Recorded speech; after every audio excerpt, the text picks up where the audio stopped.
Praise the lord అందరికీ. మీకు ఒక విషయం తెలుసా?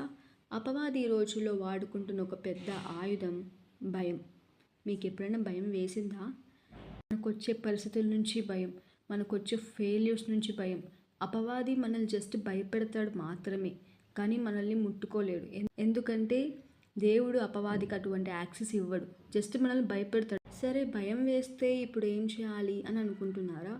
భయం వేస్తే మనం దేవుని వాక్యాన్ని ప్రకటించాలి, ఉచ్చరించాలి, పలకాలి.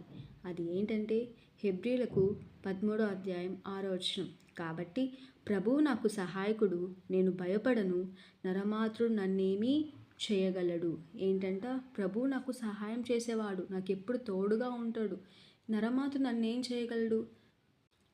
మన దేవుడు రాజులకు రాజు, ప్రభులకు ప్రభు. ఈ లోకాన్ని జయించిన గొప్ప దేవుడు మన దేవుడు, మన తండ్రి అయి ఉన్నాడు. అటువంటిది ఈ లోకస్తులు, ఈ నరమాతులు మనల్ని ఏం చేయగలరు? నరమాతులే మనం ఏం చేయనప్పుడు అపవాది మనల్ని ముట్టుకోను కూడా ముట్టుకోడు. సో ఇప్పటి నుంచి దేవుడు మనకు తోడుగా ఉన్నాడు, సహాయకుడు అని చెప్పి నమ్మి నిరీక్షణతో ఉందాం. Amen. May God bless you.